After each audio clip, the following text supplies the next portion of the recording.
and welcome back to me, Atomic Fire Penguin. Now, here's the deal. Due to my schedule next semester, which starts Monday, this is probably going to be a Monday, Wednesday, Friday thing until I can figure out a way to get you content daily.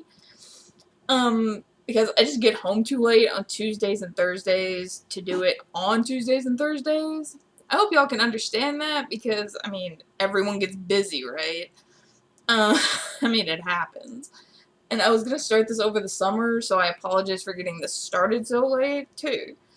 But I will try my best to get you guys the greatest content I can. Okay? Thanks.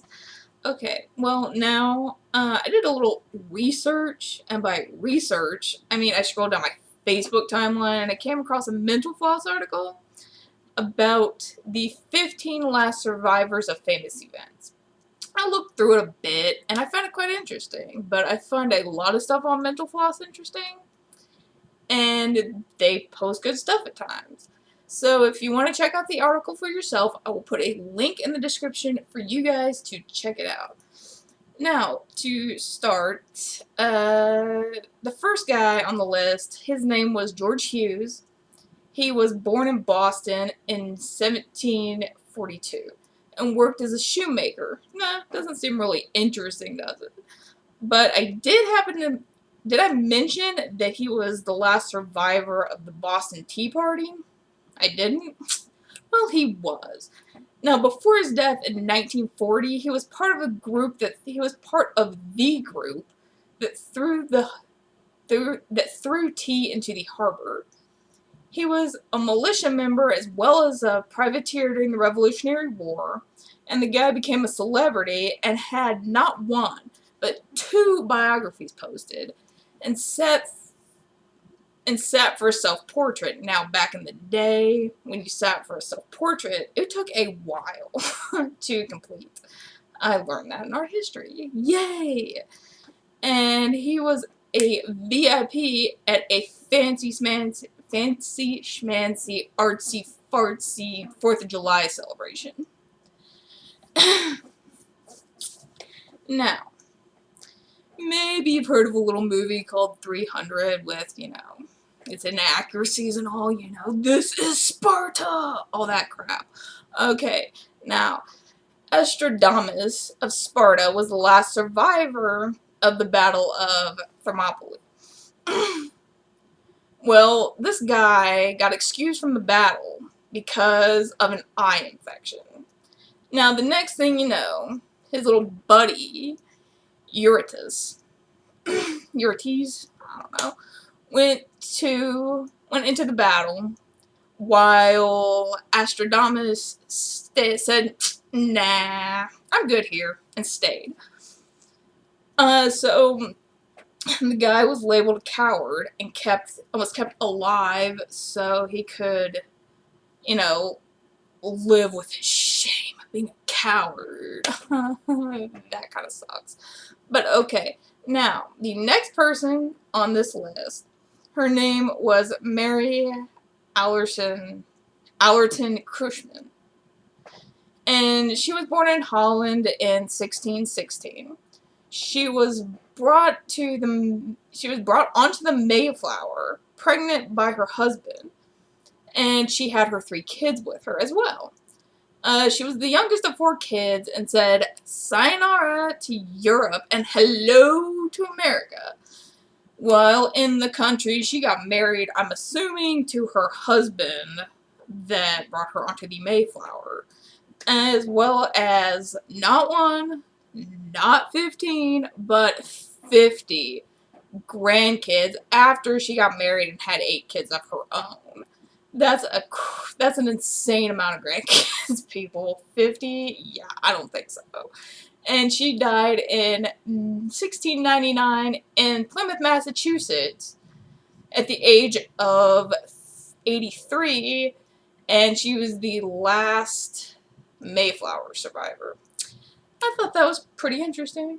I don't know about y'all, but, I did. I hope y'all do too.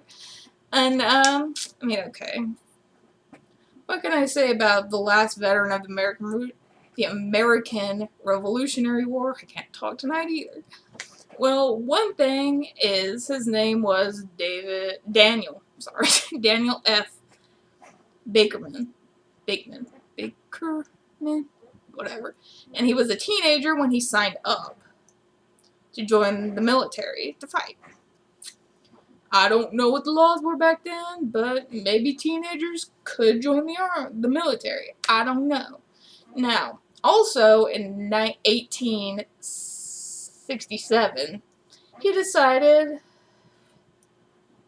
a huge time span later, which apparently wasn't an issue, that Mr. Bakerman decided to apply for military pension 90 years after he had served. Oh, and he was apparently 107 when this happened, and he died 2 years after he got his pension, or maybe got his pension, I don't know. You check in the article. It didn't say, but he died after that at like the age of 109. Just kind of a waste of time. I mean, or you know, he should have done it earlier if he's gonna die 2 years later. I'm just saying. And if the claims were right, because they're not sure, at least the article says that the claims might not have been right. It was just like rumor has it type thing, that the dude had been married for 91 years and 12 days, making that the longest marriage ever, I think. Sorry, I'm thirsty. My throat's getting dry. But, okay. Moving on. Charles Carroll was the last signer of the Declaration of Independence. Apparently, that's kind of cool. He was involved in a lot of things. Lots of things, such as the fight for freedom, writing newspaper articles denouncing British rule and taxation, and representing Maryland in pretty much all pre-revolutionary councils, just to name a few things. There's probably more. I think there was more. And despite all the craziness that happened, he survived the war and got involved with politics before he died at age 95 in 1932. So, now this dude is probably the oldest survivor on the list. His name was Nicholas Savin, and he was the last veteran of the French Revolution. Sorry. And the dude died in 1894 at the age of, drumroll please,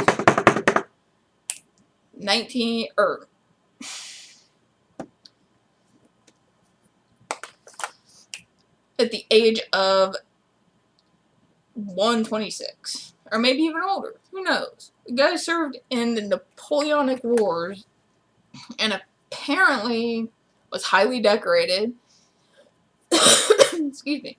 He got captured by the Russians, and apparently the guy was like, Savin was like, he decided, oh, this is a nice enough place. They captured me. Why not live here? So he decided to stay. I wouldn't have, but that's just me. This dude is legendary for his, like, longevity alone, much less deciding to stay in the place where he got captured by people. That's pretty crazy. Like I said, I wouldn't do it. I don't know if y'all would. If you do, if y'all would stay in a place where you got captured, let me know in the comments, because I want to know why. So tell me why.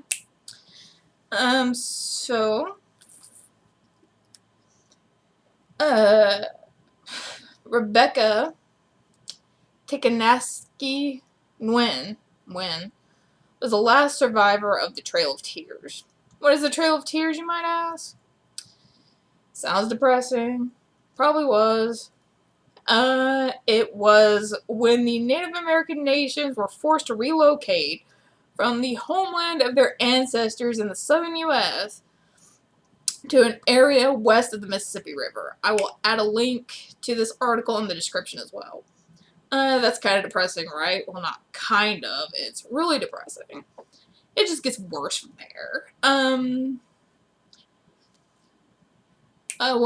When Rebecca was only 4, uh, she was relocated from Georgia to Oklahoma, and a lot of kids died from disease on this journey. Luckily, Rebecca didn't. And while her parents had to walk the entire way, Rebecca got to ride in a carriage, which, isn't bad. She doesn't have to walk. And she only had her pet duck, to keep her company. Now, it gets depressing again, because her only companion, her duck, died on the way to, Oklahoma, which is extremely sad. Poor duck, poor Rebecca for having to deal with that. Now, she remembered this into her 90s, and which is still, really sad. And she died at the age of 98. So that seems like it would be a bunch of torture, which I'm sorry she had to go through that. For real though. Now, here's one for the sports fans. If you like sports and the history of players, Raymond Pemlot, I can't pronounce his last name, Kagan, was the first living participant, or is the last living participant rather, in the first basketball game. Now, this was way back in the 1800s when sports were being invented. So if you want to know when sports were invented, 1800s. Excuse me. So not a lot of people were impressed, really. I mean, I wouldn't really be either, but I'm not impressed by sports now. So out of 18 people that played the first basketball game, Mr. Kagan loved the game so much that he organized the first ever college game 3 years later. This led him to stay in sports the rest of his life, doing everything from coaching to working for the YMCA. YMCA. You know that. So he was also introduced into the Basketball Hall of Fame for his participation in the very first game, before dying in 1962 at the age of 92. So at least this guy enjoyed himself. I mean, that's pleasure, right? Yeah, I would think so. So, okay, who was the last person to witness the first flight? Okay, this guy, his name was Johnny Thomas Moore. That's who it was. This guy, who happened to be 16 at the time, just happened to be walking, on the beach at Kitty Hawk while the Wright brothers okay, sorry, I can't talk. Kitty Hawk while the Wright brothers were there. That's pretty cool. And he was like, hey, what's this? What's going on over here? Okay, that's pretty cool. Can I watch? Yeah, awesome. So he hung out for the flight, to see the flight. Unfortunately, it gets depressing again. I mean, that was pretty cool, but then it got depressing. He killed himself at the age of 66. Dang. Now, there's an argument about this situation in the comments. No surprise there, right? I mean, comment section, fights, they gotta go hand in hand. So, if you want to know if you know anything about this situation, go and chime in. Now, okay.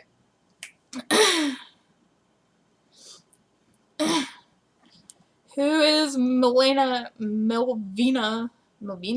Dean? Well, I will refer to her as the Titanic baby because she was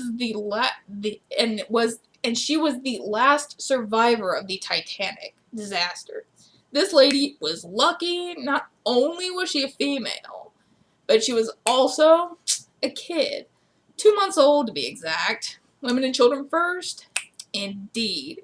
Now, she had no memories of what happened. She was only a baby after all. But she didn't even know she was on the Titanic until she was 8.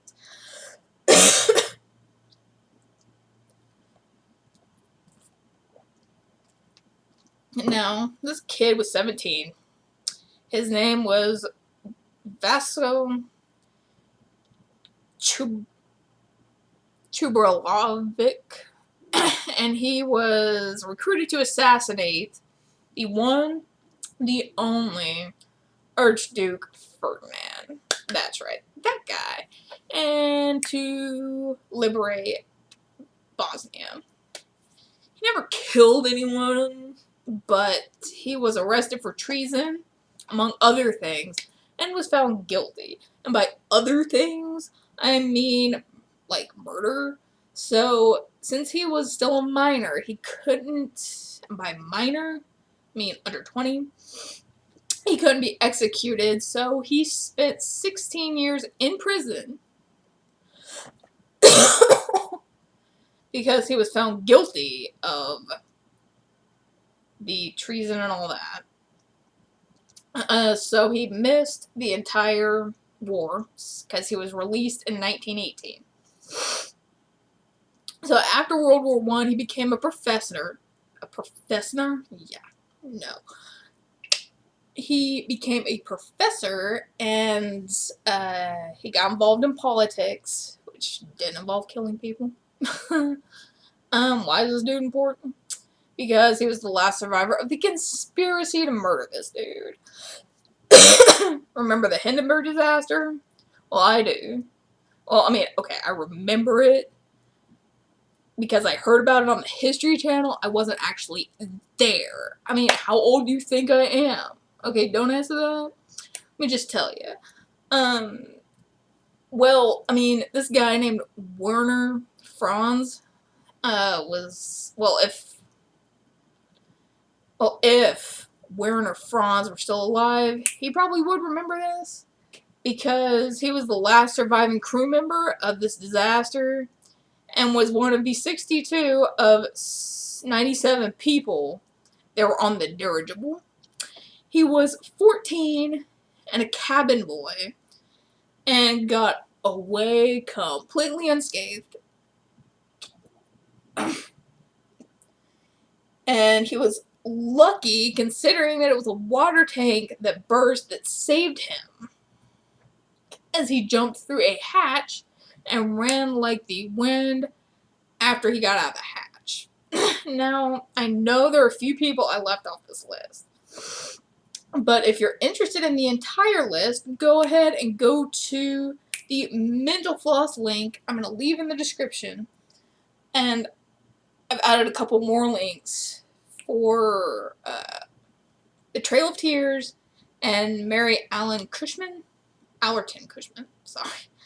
And thanks for watching again, and don't forget to leave a like, don't forget to leave a comment, and don't forget to subscribe. And I will see you all on Friday. Have a good one. Peace out.